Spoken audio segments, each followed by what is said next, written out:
On this week's episode, we talk about Jurassic World Dominion. Yes, and all the pop culture news.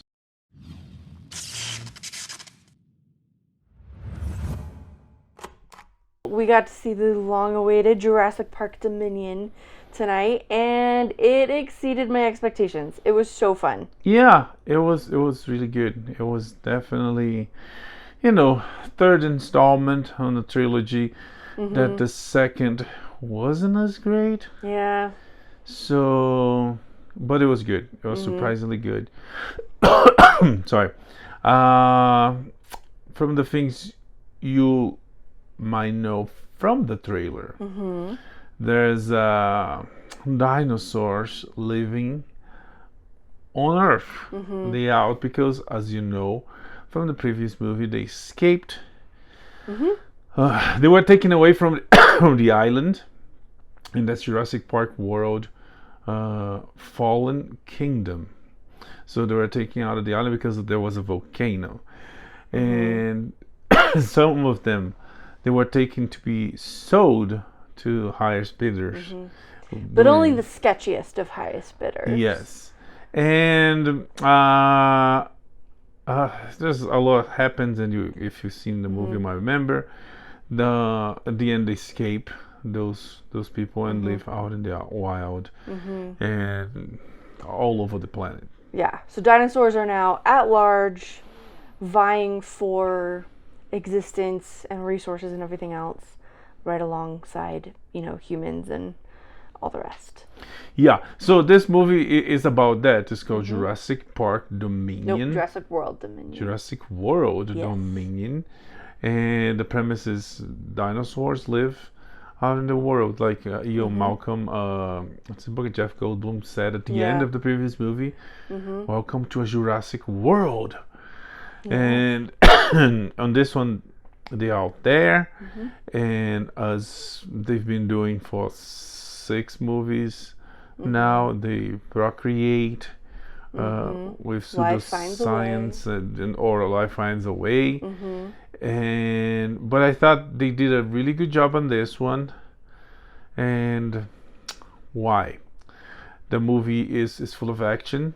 It has the tropes of the other Jurassic Park and Jurassic World movies. It has great characters. Bryce Dallas Howard and Chris Pratt characters. They are great since the last 2 movies. Yeah. And in this one, they keep doing what they're doing well. Well, for this one, as the trailer shows, as we know, the original 3 are back. Dr. Alan Grant, Sam Neill, Dr. Ellie Sadler, what's the bucket? Laura Heard. Laura Hearn. Dern. Laura Dern.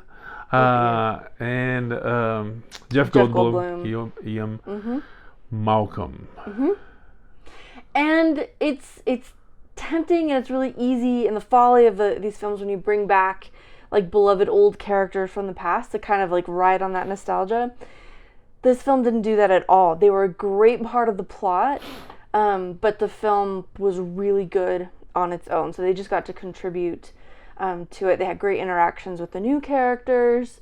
It was really well done.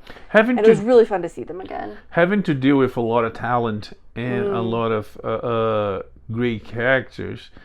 If anything, they did in a way that I'm sorry.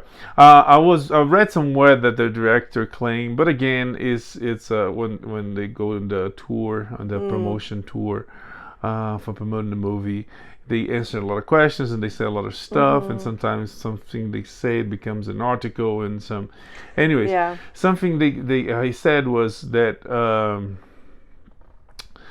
what's her bucket, Laura Dern's character, Ellie Sadler, that this movie was a Ellie Sadler story.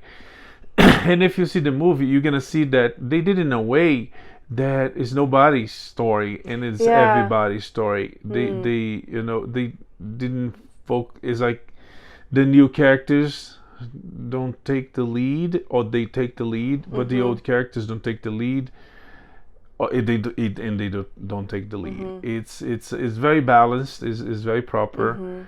And despite having like a big group of main characters, everybody had good a good amount of screen time, good like individual plots, and I don't know, it was really like well balanced and well done. Yeah. Yeah. There's also a great new character, Keela, I think. They actually don't like say her name very much or ever.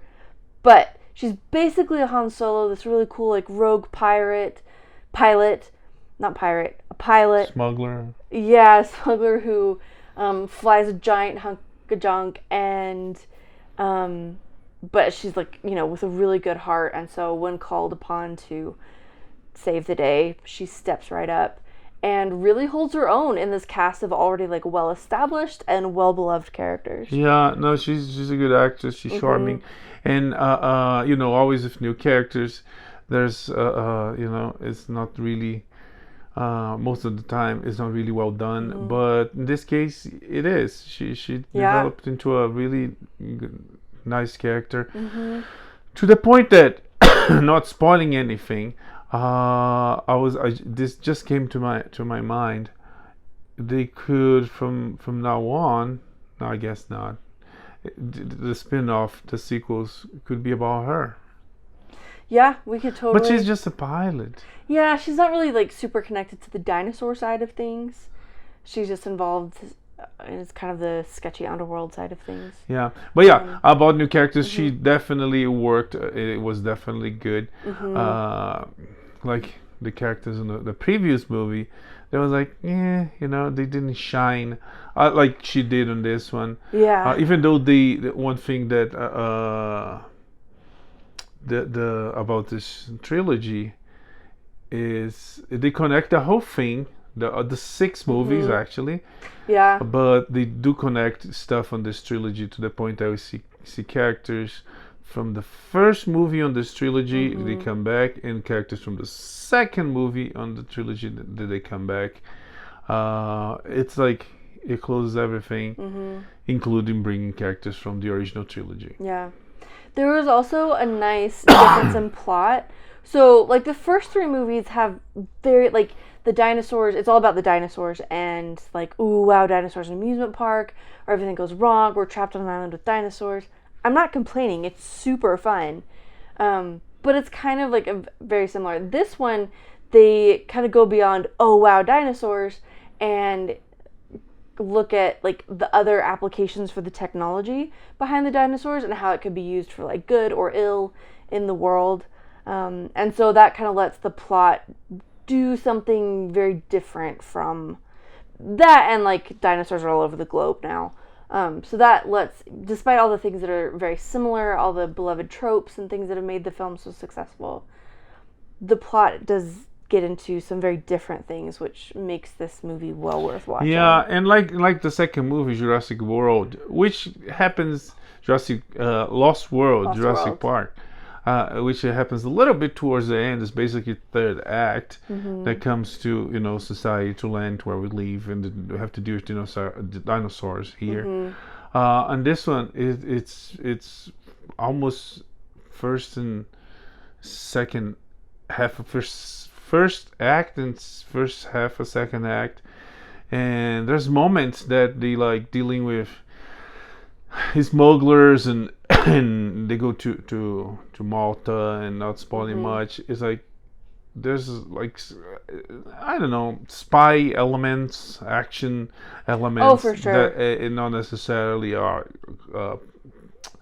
a particular to the Jurassic Park, Jurassic World movies, which, you know, is not only people running from dinosaurs in the woods. Yeah. They run in the cities, and also there's the impact of all that on society. Yes, they run from dinosaurs in several exotic locales. Yes, yeah. Which is very enjoyable. In bikes, cars, and planes, and planes, trains, trains, automobiles. Yeah.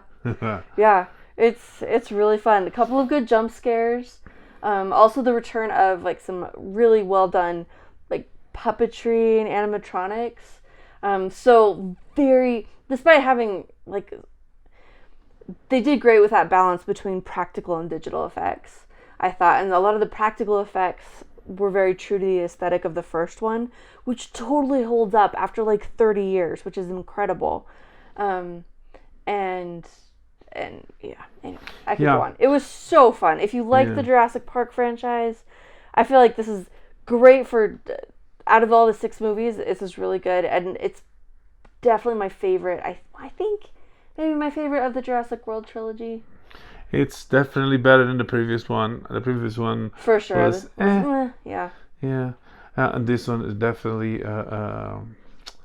definitely better. Mm-hmm. But and it has the tropes that every Jurassic Park movie has, like horror movies have. It always has there's always a bigger fish. There's always a bigger dinosaur, scarier dinosaur. So they do that on this one. There's several different races.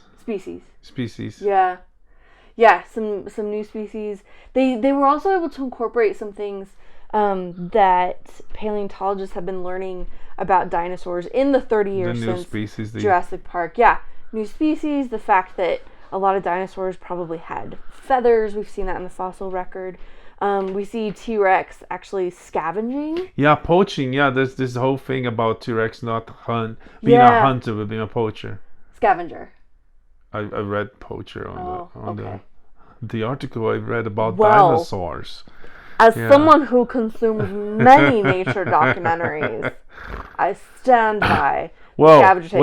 What's his bucket? Hammond Attenborough is dead. So yeah. Long live Attenborough. In fact, David Attenborough has a dinosaur documentary out. I don't remember which streaming service it's on. Is it a series? Was a movie? Was it? I don't know. I think it's Apple. I think I saw the trailer. Yeah, I haven't had a chance to really look into it, but can't wait to watch it. Yeah, but what else?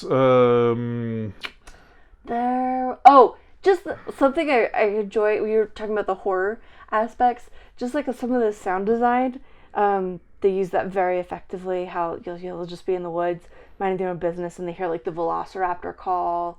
Or like the rumbling gurgle of these giant apex predators and that's it's really cool and very effective. The sound design sound mixing is very good. They use THX, as THX should be used. You're sitting here, and then you hear something on the right side behind you.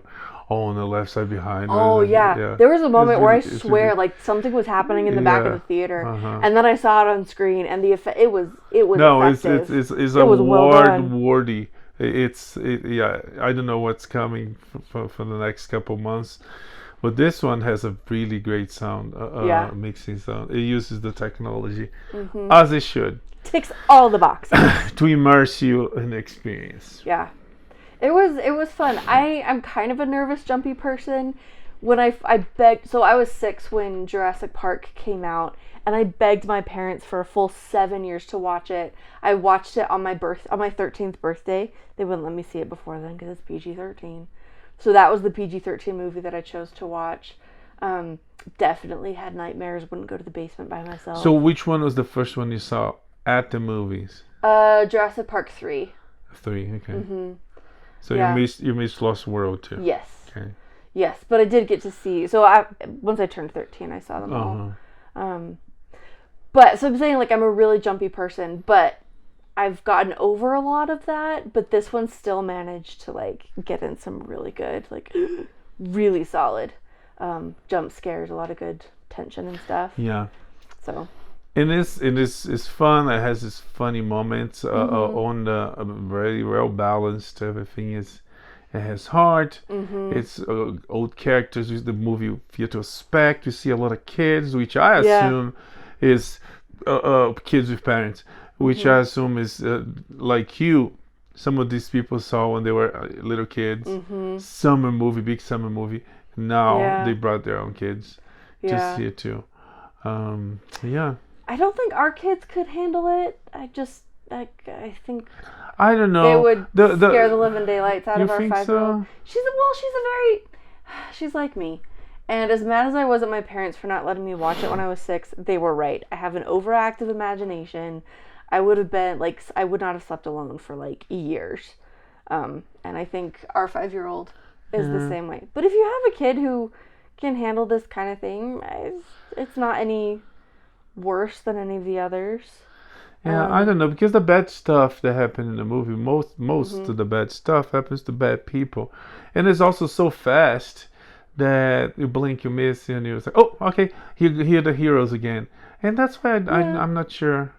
Well, not like Doctor it builds, Strange. Doctor Strange was I don't think it would work. Yeah. But Jurassic Park. Well, Jurassic Park, it's not so much like the horrific images like Multiverse of Madness had. This one, it's like the tension and the terror that it builds up throughout. Yeah. Just speaking as somebody who's been very anxious her entire life, like it's very effective. They do a great job like telling the story. You are scared of dinosaurs, which don't even exist. Anyway, so just it's PG-13 for a reason. But yeah, there were a lot of kids there like, oh, it's another dinosaur. One kid, like halfway through the trailer, was like, it's starting. Yeah, me too, man. Yeah. Anyway. But yeah, the movie ends the sexology, or second trilogy really well, connecting all the way to the first movie. If you wanna, rewatch all the movies, they're gonna definitely be stuff. There's references, yeah, and characters and stuff that you might not remember, so you might want to brush up on that. Anyways, anything else? I don't think so. Not without spoiling it. Jurassic World Dominion is out in the theaters everywhere. Big summer movie. Yeah. Fun. So fun. And yeah, you should go watch it. It's really good. Yeah, and worth seeing in the theater too. Like, it'll be fun watching at home, but this one is worth the theater experience. Yeah. If for the sound system alone. So yeah. All right. What else have we been watching? So many things. Yeah. But I just saw read somewhere that Doctor Strange is coming to Disney already. Really? Yeah, at the That's end pretty of the month. It is pretty fast. Okay. I don't know. I think it's some sort of damage control because of the not big box office. Yeah. Not huge as they expected, and also people still not. I mean, people go, but let me put it this way. Doctor Strange had a really good opening weekend, but then on the second weekend it dropped. It was probably like correct me if I'm wrong. But I think it was the worst drop in Marvel Disney. Movies. It might have been for Marvel. On the opposite. Was it worse than like Eternals? That one wasn't. I don't know, because Eternals was in the middle of the pandemic, That's right? true. It was starting coming back. And Eternals maybe didn't start out as well. Yeah. Anyways, on the other hand, on the opposite side, Top Gun, that had a great opening weekend, had a very minimum, almost no drop. Second weekend was as good as the first weekend, so which proves the movie is almost as many people that saw on the opening weekend saw on the second weekend. So the movie is going strong and is a huge success. Yeah. And frankly, right now, out of the big movies in the theater right now, if you could only see one, Doctor Strange wouldn't be it. If you had to pick one movie, one summer blockbuster, Doctor Strange wouldn't be the one that I would recommend. It doesn't hold up well against Top Gun or even against Jurassic World. Yeah. Top Gun, I think, is the one to see.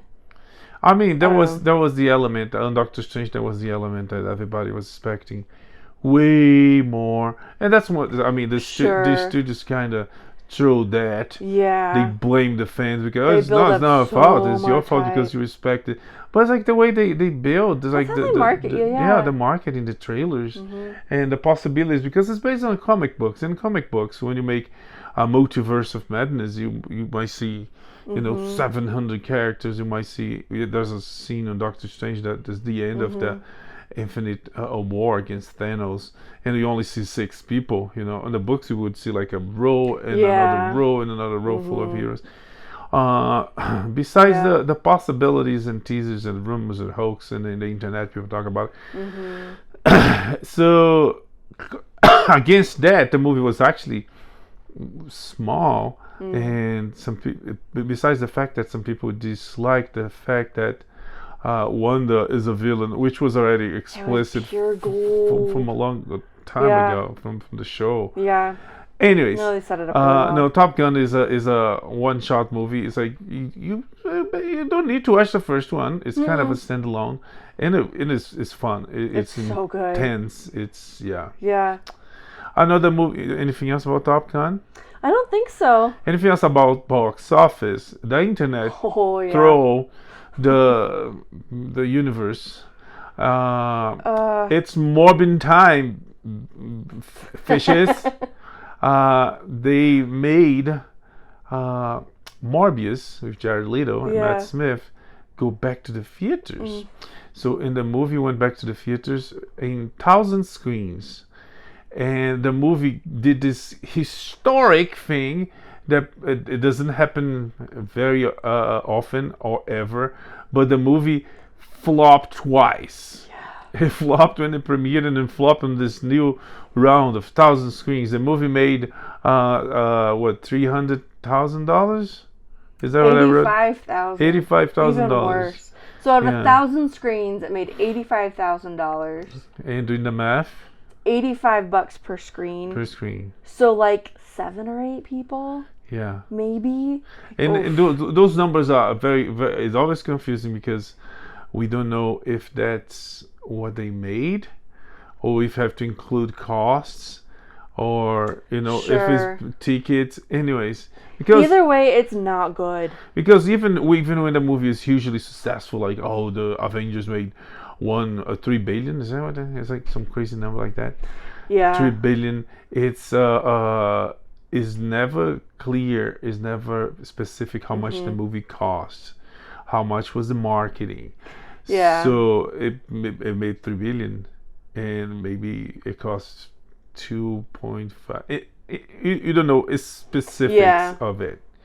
Anyways, but Morbius. Either way. First, it started with people broadcasting the movie on the internet, on Twitch, 24/7, and then the studios was like, "Hey, there's a phenomenon there. Let's take advantage of that. Put it there." People are talking about it didn't online, but people weren't saying good things online, and the memes were there, but not because we loved the movie. Because people were bored and they wanted to make fun of. Yeah. Kick the dead horse. Yeah. But anyways, that didn't go well. well. But it's gonna get a sequel. Ooh, yeah. Yeah, that's a great idea. Yeah. About sequels, it was announced the name for the sequel. It was confirmed, announced. We have a script for the sequel of the Todd Phillips, Joaquin Phoenix, The Joker. Oh, that's right. And it's called. A brilliant title. It's Folie à Deux, which means crazy crazy for two. Folie à Deux. Crazy for two, I think. Yeah, like twice. I don't remember what it means. I'm minored in French. I should know this. Yeah, something like that. Yeah. So it's a working title. It's not sure that the movie is gonna end with that name, but it's ambiguous because crazy for two, it could be double the crazy. It's like a folie à deux, but it refers to a specific. I can't remember what it is, but it refers to a specific phenomenon, where maybe it's 2 people sharing an illusion or a hallucination or something, or a person hallucinating double, maybe. Okay, we'll get back to you. Anyways, so that's confirmed. It's coming. And okay, before we get too much into new announcements, we finished a really cool, I thought it was a cool series this week called Shining Girls. Yes, on Apple TV with what's the book? Elizabeth Moss. And she didn't just star; she directed a lot. Did she write or produce? She was heavily involved. I would assume, but writing, I'm not sure. I don't think she so. wrote. I think I made that up. Either way, this was very much her project, and I thought it was cool. It was very different.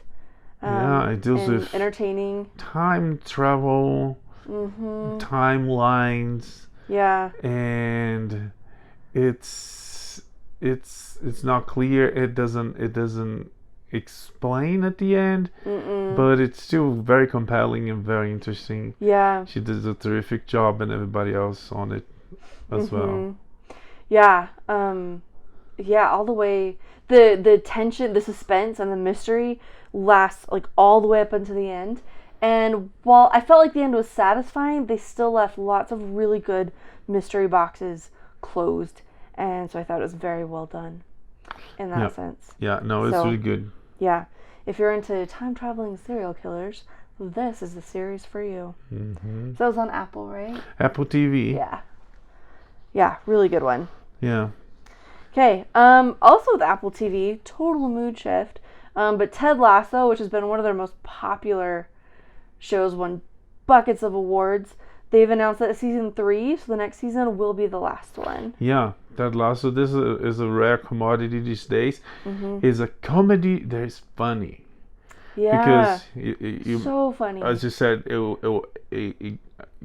won a lot of awards for comedy. And past years, it's like we see, it's like, that's not a comedy. But Ted Lasso is a comedy, it's funny. Yeah. I guess you say there are lots of comedies that are funny, but a lot of the shows that win comedy awards aren't necessarily funny. Yeah. But this one really was. And I guess even rarer, this is an American show that's going to end while it's still good. Presumably. I'm assuming season 3 will be good. Yeah. The producers of the show are one of the creators of the show, who is a character on the show, who's an actor. He's the grumpy guy. Oh, yeah. He's the mind behind all this. Okay. And he has several deals with other projects. Okay. So we might see some of his talent out there. Okay. It might not be the same. It might be something completely different. It could be. Yeah. And what is planned it's better. So if they're planning on ending on 3 seasons, it's good because Yeah, they have time to wrap everything up nicely. You either die a hero or live long enough to be cancelled and mediocre. To become the Flash. Yes. Yeah. Which, anyway. A show that has been renewed for seasons 5, like gotten 2 more seasons, is What We Do in the Shadows. And for everything we just said about how you should end a show while it's still good, I'm really happy this show's getting 2 more seasons because I love it so much. Yeah, no, there's some shows that they are like eternal. They like life. It's even when I die and you die, and even when you guys die, life keeps going. So some shows have to die. Some shows should keep going. Like Seinfeld could be going. It could be. They still rerun everywhere. An entire planet. Friends, even though I don't like Friends as much as I like Seinfeld, but Friends I get. But some people claim that Friends got dated in some things they say and some things they do. Yeah. When with Seinfeld, because it's about nothing. And I think there's a couple of jokes about the new millennium, and there's some references to movies that were out when the show were out. They kind of get lost in the, but it still works like it really does. Well. It's Always Sunny in Philadelphia is another show that keeps because the characters don't go down or progress. They're always the same. The show can keep going. And What We Do in the Shadows, it's a young show. It still could do decades. They could. You have immortal characters, which helps. And in a lot of ways, it is very similar to Seinfeld in that it's not really. I mean, it is about vampires, but like, it's not really about anything. It's not like they're out like trying to conquer the world or have big exciting story arcs or fantasy journeys or anything like that. Like they go to superb owl parties and plan orgies that go horribly awry. And it's the thing I said about It's Always Sunny that the characters don't progress. These characters on What We Do in the Shadows progressed, but like the last time they progressed was like 100 years ago. Yeah. So they are on the moment of their lives that the progress is over. So from that until they die, and because they're vampires and they don't die, it could go forever. Yeah, it really could, and I am here for all of it. Okay, some more TV shows coming. Sony has announced a Ghostbusters. Well, I guess this isn't a TV show, but anyway, they've announced a Ghostbusters. They announced on an animation. Yeah. Yeah. So TV show. But it's an animated film. Oh, it's a film. Yeah. Oh, I didn't know that. That's what the script says. Yeah. It's going to be an Afterlife sequel, and it's going to bring the franchise back to New York City. Yeah, and where it's going to be called began. Firehouse. Oh. Ghostbusters Firehouse. Okay. Which, that's where the Ghostbusters started. Cool beans. Cool beans. Okay, Westworld. They're working on season 4. They've released some art. Yes. And what did you think about the art? I definitely did not see it. This show is so mind-bending. I am quite content to just watch it when it comes out. Donut Lord is back. He's coming back. Yeah, James Marsden. James Marsden is coming back. So Donut Lord and Sonic. Teddy in Westworld? I think it's Teddy. Yeah, I think you're right. Yeah, so his character will be back. So I'm assuming there's going to be something going on between him and Dolores, and I don't know, we'll see. This is a show that breaks my brain, and I enjoy every minute of it. Okay, shakeups with Warner. What's going on? Yeah, the shakeups continue. Discover is taking over. This time was the COO that hit the exit door, and people leaving and people coming in. Things are changing. Okay. If anything, there's hope for the Snyderverse. Yeah. There's like rumors and hoaxes and some facts everywhere saying that Superman, it's King Superman. It has to be used properly. It has not been used properly. Forget about this and this project. We want Cavill back. We want to do Superman. And with that, maybe Snyder. And there's this campaign among the fans, which I not only approve but support, is make Deborah Snyder DC Films president. I think hashtag. I think I'm doing this right. And she's the queen of the Snyderverse. She's a producer. She's a talented producer. Yeah. And they work together. Yeah.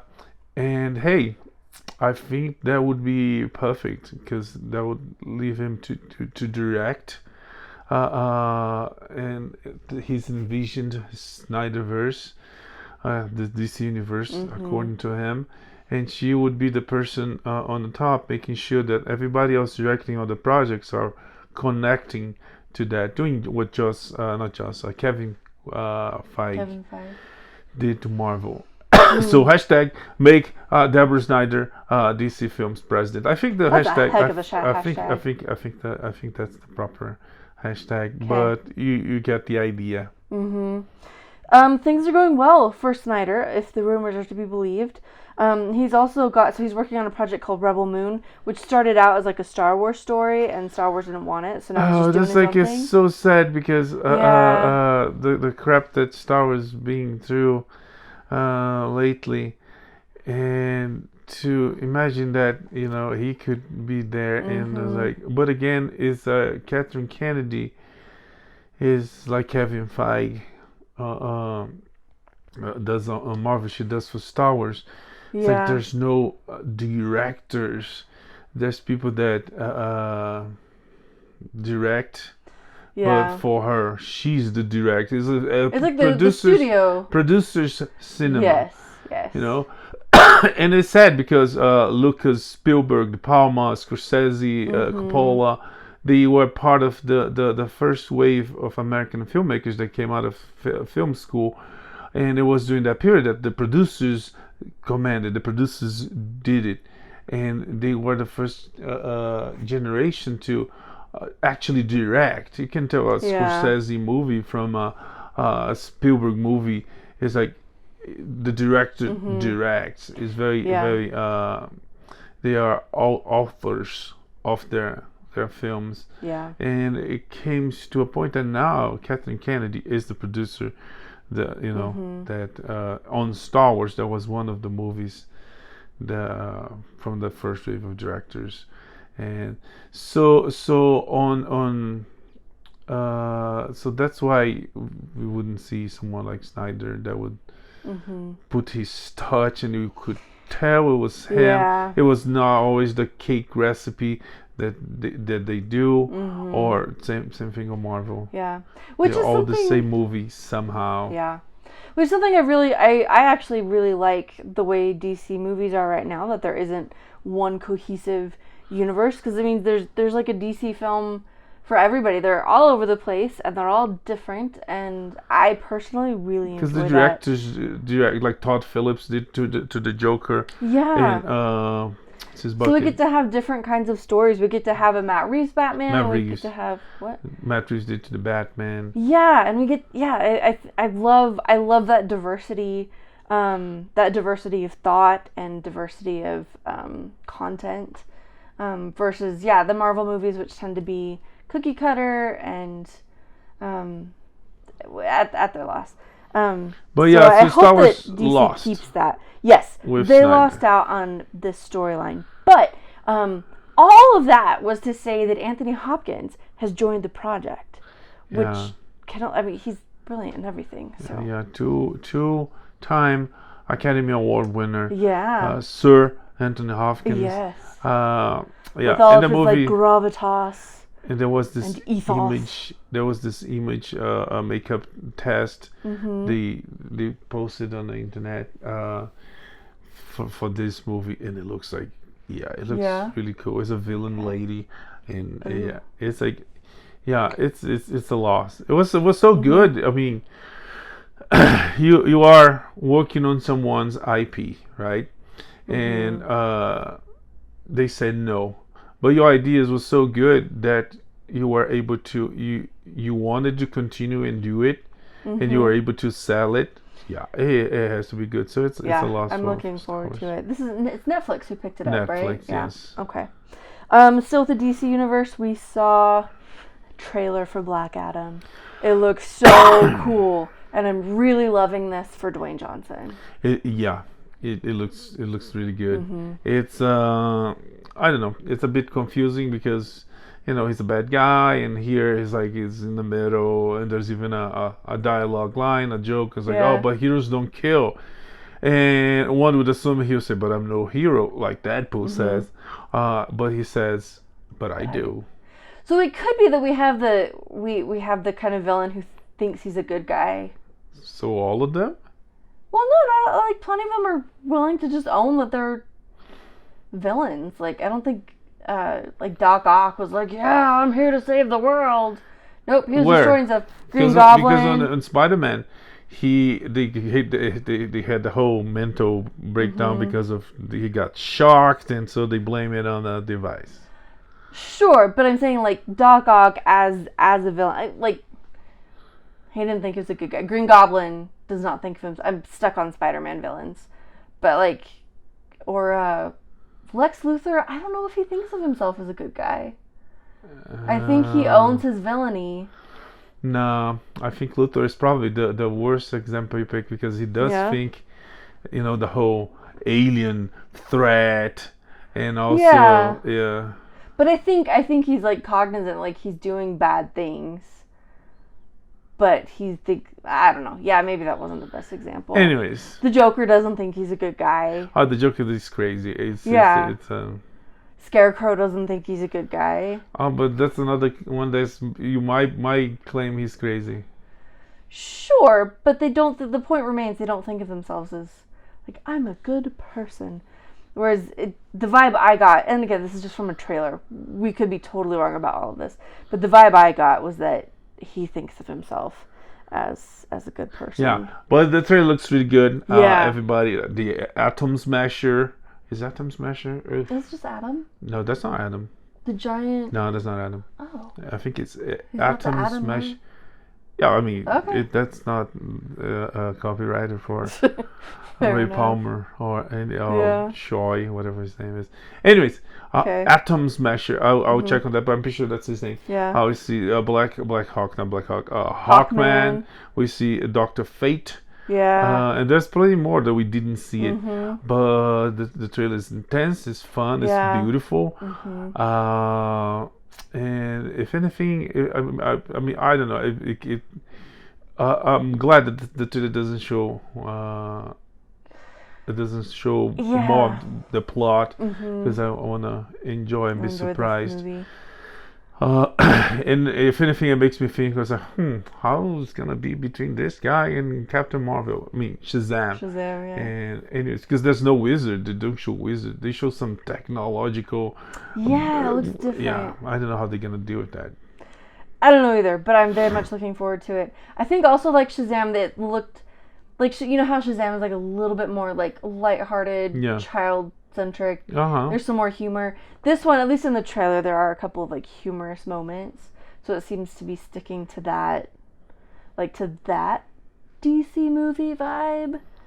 I think so. I think it was very little. I don't think. Yeah, it was very little, but like. And that's why I think.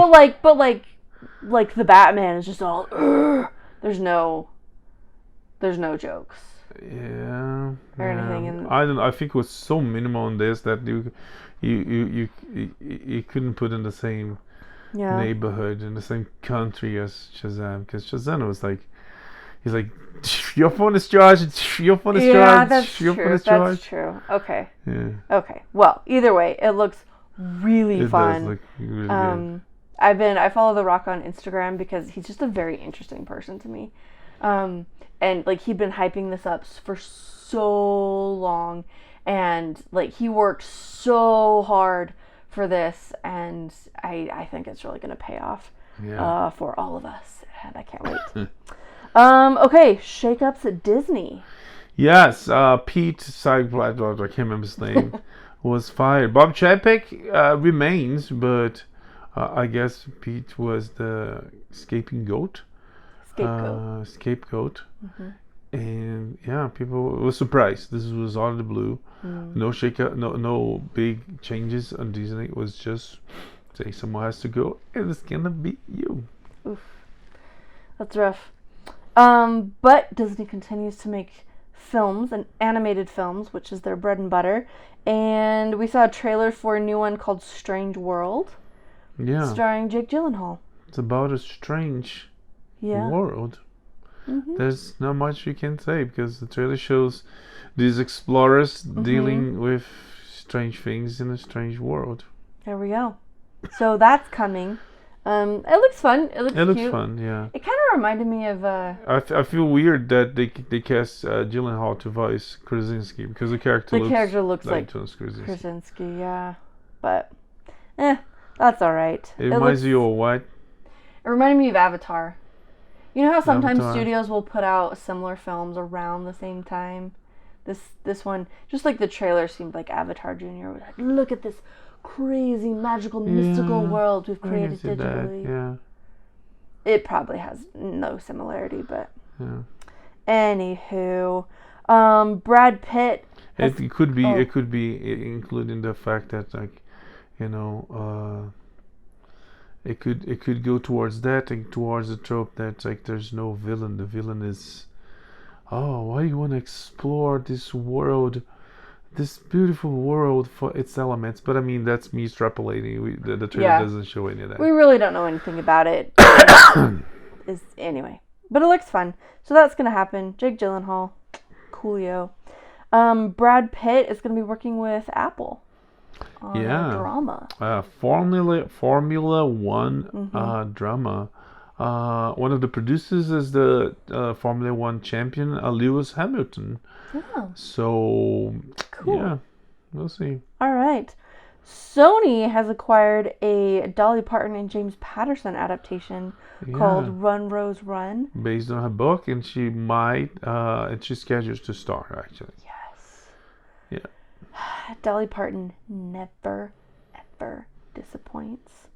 One of my favorite things. So Dollywood, I grew up going there quite often, and they do shows there, like all amusement parks do.